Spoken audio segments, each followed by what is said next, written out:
Hello, my name is Sarah Wilson, and I am a life coach for leaders, specializing in toxic relationships in family, in ex partners, and in workplaces.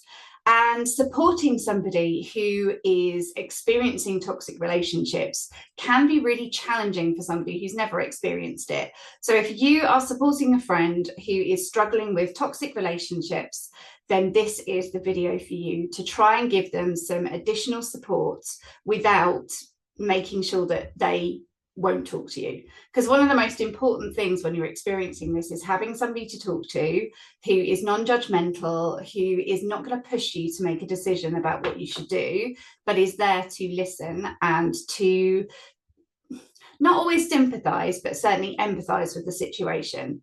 So we want our friend to make different choices, perhaps, but the most important thing is keeping the lines of communication open. So first of all, let's have a look at what toxicity looks like in terms of what you might potentially see in your friend that they are experiencing at the moment. So if you have been friends with this person for quite a period of time and you look at the history of the relationship, has there been, over the time that you've had friendship together or some sort of relationship, has there been a deterioration in their confidence? Has there been a deterioration in their self-worth, how they talk about themselves? It's really important to zoom out, which means taking a step back from the situation and really looking at whether this is a something that has been deteriorating over a longer period of time, and when did it start, or has it been quite quick? Is it really obvious that since that person has been working in that place or been with that partner that actually there has been a massive change in them? So a lot of the time people will morph into the relationship that they're in and take on the other person's likes and desires and what have you, and that's fine, but it is a good sign that somebody doesn't have a really good strong self-concept, because really what we want is a relationship to come in and to enhance your life, enhance their lives. It should be life-giving and life-affirming. And obviously that's not going to be every single day, but over the course of that, that's what their relationship should be like. Another thing is any change in behaviors and attitudes. So it's very common to think that somebody who is struggling with a toxic relationship is going to be quite withdrawn and is going to try and keep the peace. But actually, sometimes somebody who is being fake it till you make it, or really being out there loud in a way that isn't normal to them and not what you've experienced, that in itself can be like a panic mode response, which is something to look out for. So I would say any change in behaviors and attitudes is certainly something to kind of put the warning lights and the red flags on for you a little bit, that perhaps this person is having an experience that they are not really wholly comfortable with.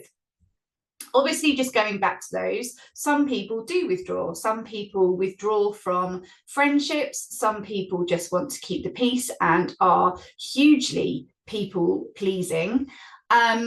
Withdrawing from the group, they might not even recognize that that's what they're doing, particularly if their partner, for example, is saying, oh, you know, just come out and do something with me, or oh, I just really want you to myself tonight. And that person can feel super, super loved and wanted and desired through that, but it doesn't mean that it's a healthy thing. So they may decide to not come out quite as frequently. They may decide that they've got to keep the peace with their partner, for example. Another thing, which is something I experienced, is, and this is something my friends talked to me about after I had left my toxic marriage, and that was that I was very vocal in talking about how happy I was and how lucky I was.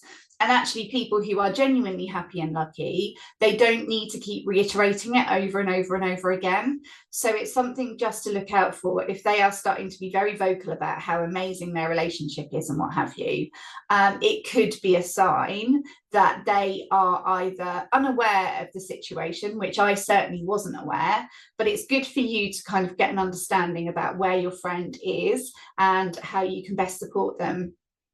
They may also change plans. So they may book to come out with you and then decide at the last minute that they're not going to. They may have other engagements that they're going to and they're not actually going forward with those. They might not see family. And just to pause for a second and say, this is nothing about somebody being in a toxic relationship where they are feeling like they are deeply entrenched in this situation. Not every toxic relationship is massively abusive. Not every toxic relationship is traumatic. Sometimes it is just little tiny things that kind of layer on top of each other, which result in small changes to the personality. And again, they might not even be intentional from a partner. They might not even be intentional from a boss. They are just learned behaviors that they are repeating over and over again. Doesn't make it any better for your friend, but I don't want you to think that when you're seeing these signs that means that somebody is in real danger. They could be, but for the most part, they might not be aware. And it might just be not a healthy relationship that they don't recognize, as opposed to something that is really extreme. So next is negative self-talk. Have they started to put themselves down a lot more? Have they started to indicate that the only compliments that are important to them are those from their partners, or that they're saying, oh, he said this the other day, she said this the other day, and actually that's just rubbish and what have you. So those sorts of things. Another very popular one in a toxic relationship is love bombing. So love bombing can be really challenging, and this is what I have experienced in my past. So you get somebody into your life, you are low on self-esteem, which I certainly was, and they just do absolutely anything they can that you take as reassurance that they really love you and that this is the one. But actually what they're doing is making you more reliant on them. So we'll start off layering with lots of really lovely behaviors and lovely attitudes and thinking you're amazing and telling you you're fabulous until you start to believe them. That's when other things will start to come in. I think now most people are reasonably aware of love bombing, and I'm certainly seeing a trend that people are now taking it a lot slower in relationships to just test the waters and make sure that it isn't love bombing at the beginning, and that actually there is sustainability for it.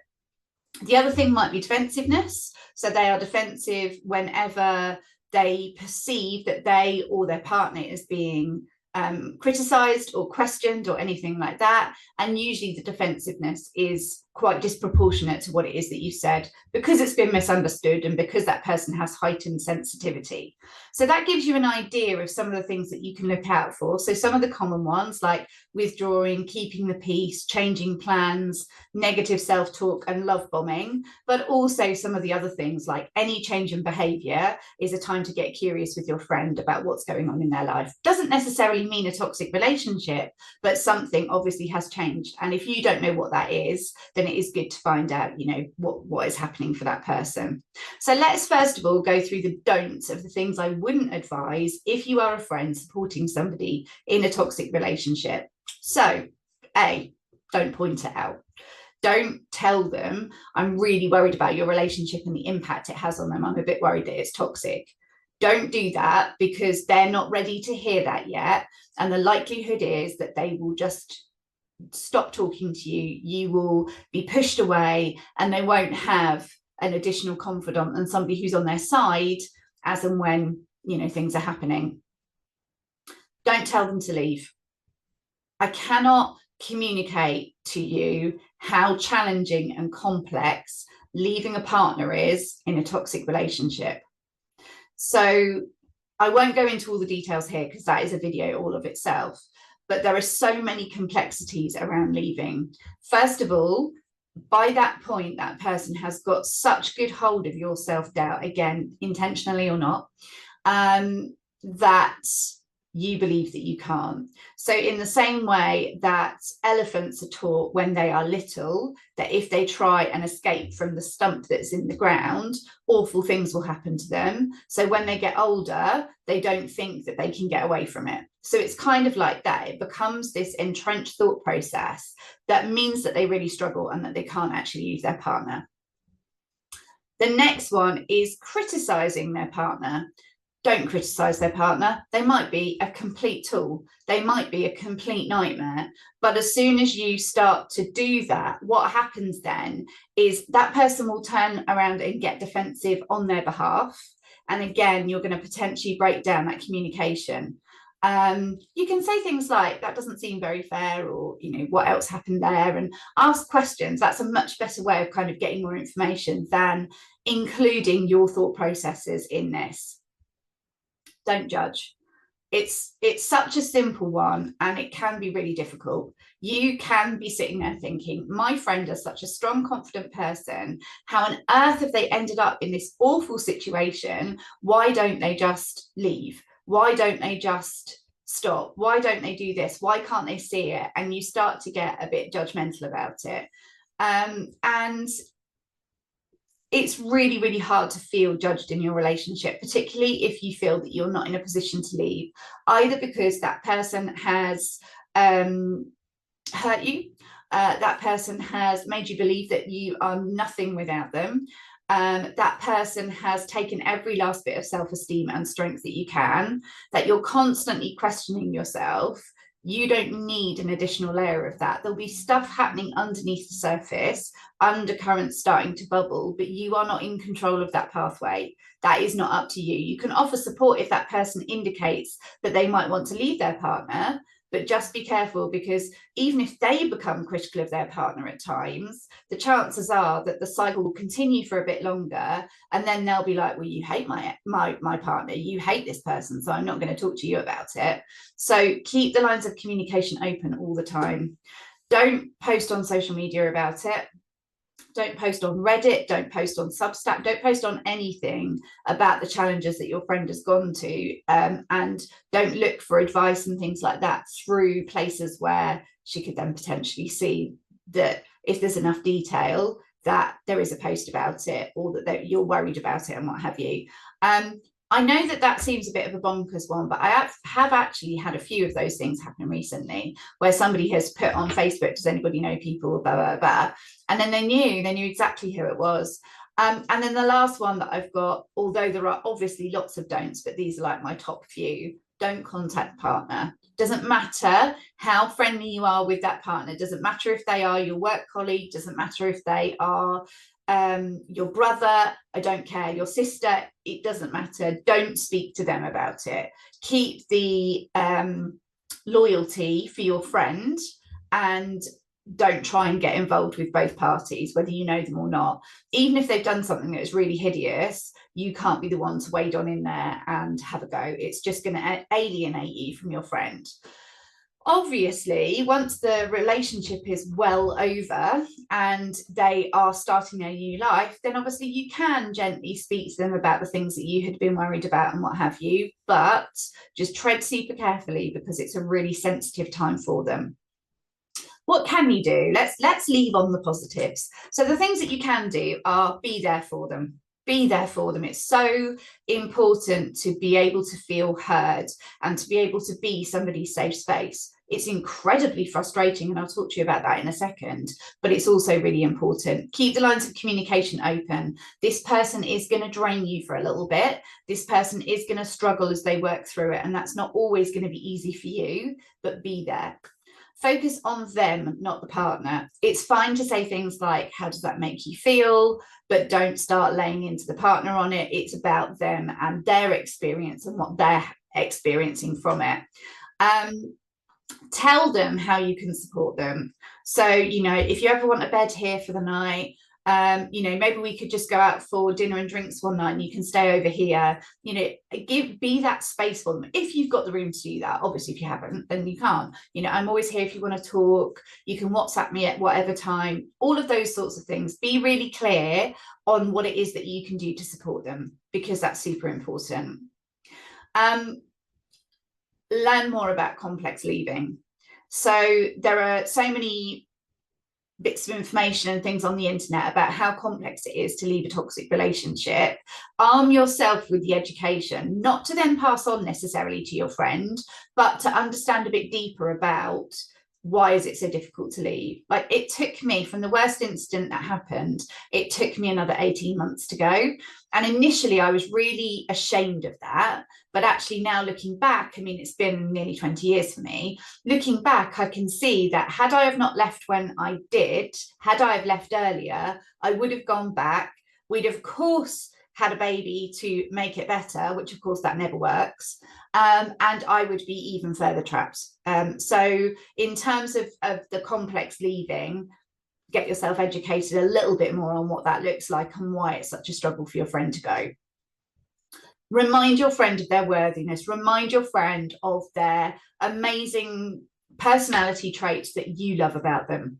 Remind them of who they actually are so that they still have an anchor point. They might not fully believe it, but if they hear it enough, they've got an anchor point into this is actually who I am. And that is super important.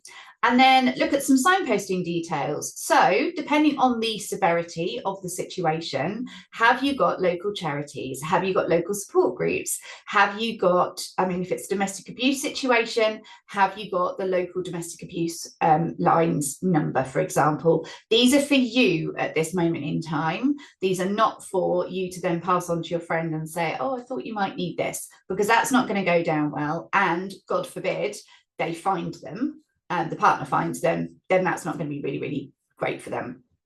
Another thing that you can do is share podcasts. So, for example, I haven't called my podcast anything to do with toxic relationships. It's called The Inner Success Story. It is about rebuilding, and The Inner Success Story is on all major platforms.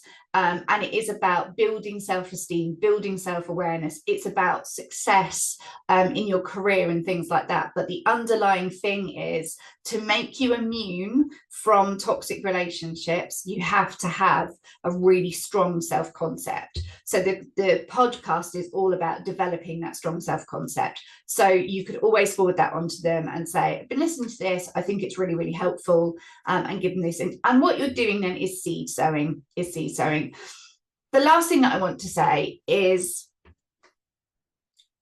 also look after you. Helping somebody through a toxic relationship, particularly if they're not aware that it is yet, is really challenging. So if you are spending time with that friend and supporting them, you've also got to balance things out. So if your friend is able to give very little to your friendship at the moment and you are giving a lot, you need to then do other things that fill your cup up. Do things that make you happy. Do things that redress the balance, and just bear with them. It will hopefully get better, and they will hopefully start to realize the kind of relationship that they are in.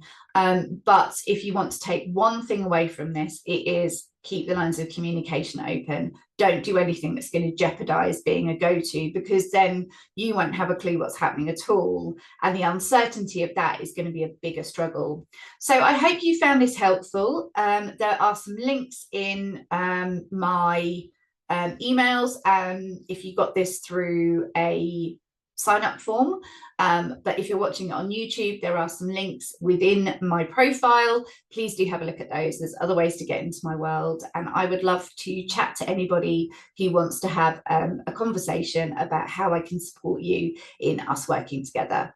So thank you so much for listening. It obviously means you're a phenomenal friend because you want to help your friends so much.